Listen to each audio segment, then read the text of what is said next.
The United Kingdom is a corporation. Now, up till February of last year, it was United Kingdom PLC. In February, and it's dissolved, and they've never, ever published their accounts. If you want to check that out, go on Companies House, because it's there. But on Dun & Bradstreet, they're now registered as United Kingdom Corporation Limited. Any corporation has employees. The employees are not just civil servants, they're all of you. Every one of you. If you have a national insurance number, that means you too are an employee. Company policy of this corporation requires you as an employee to pay tax, follow all the legislative rules of that corporation, in this case, statutes. As in any company, if you break the rules, you will be disciplined under that company's legislation. The police of the United Kingdom Corporation are all companies too, run for profit.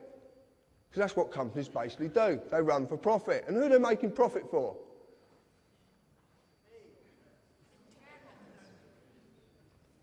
Directors, shareholders, they all want a profit. And where does that profit come from?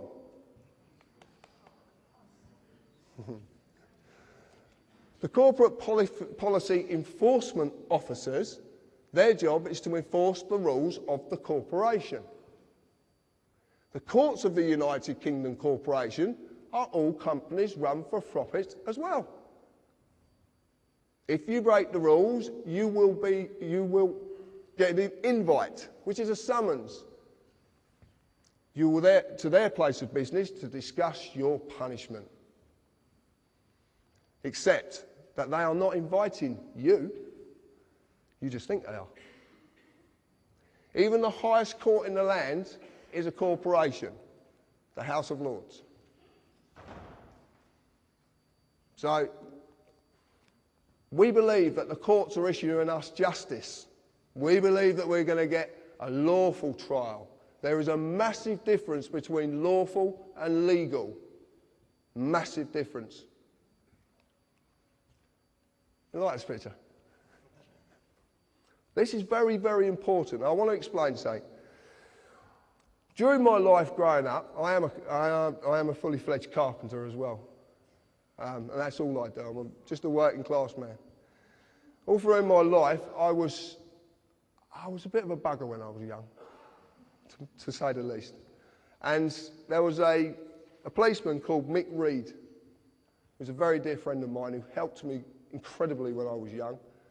Because when I was growing up, I didn't fit into anything. I didn't fit into any group, or I didn't fit a slot. I always questioned everything, and I questioned discipline. I questioned authority, if I thought it was wrong. And I suffered for it as well, many, many times. But Mick showed me that there is what a real policeman's about. And this is where this comes from. This is where I understand this now. A policeman, a human being, his duty under common law of this land is to serve and protect every individual in this land. You've heard Albert say this today. That is his duty. That is what he does his job for, to serve and protect and never, ever delay right or justice to any individual in this land. That's their job. They must uphold the common law. But they have a fiction attached to them called a police officer. Now, if you look at the word officer, it comes from the corporate world. What's a CEO? Chief Executive Officer. It's all officers. They're unbelievable. This man on my right is who enforces statutes on you. This man protects you. But the trouble is, the boys in blue, who I've got all the admiration in the world for, because I've got a lot of friends in the police force, don't know the difference. They don't know the difference anymore. And some of them didn't know the difference in the first place, because they're being told wrong. They're not being told about this bit, they're only being told about this bit. And funny enough, I had a conversation with Albert the other day, and he was telling me some things that are going on in the police force regarding their training at the moment. And all of them are being trained to be this. Okay? So when you meet these people, what we're trying to do is, I wouldn't say educate them, we're try to bring them to an understanding of what they really are and what they're supposed to do. And I recently, same as Albert did, I went for a police force from down the bottom to a chief inspector, I made a chief inspector, overall statutory legislation, and you go back to common law. Anybody can do it. You just got to know the language to speak, because there's a language they're using against you that you do not understand.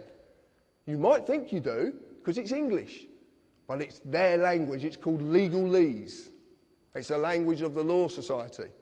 Any society, I'll go into this in a bit, but any society, you can start a society tomorrow and create your own language. Anybody can do it. So we need to just gently tell these people. Now, we have methods of talking to these people that sometimes prevents us being dragged down ourselves. And I will be going into that. But it doesn't always work. Because if they're going to slap the cuffs off you and drag you away, they're going to do it. Okay? And you might as well just make it easy, but always let them know that you are protesting. Peacefully. No violence. No violence whatsoever. This is not about violence. It's a bit like Gandhi said, an eye for an eye just ends up with the world being all blind.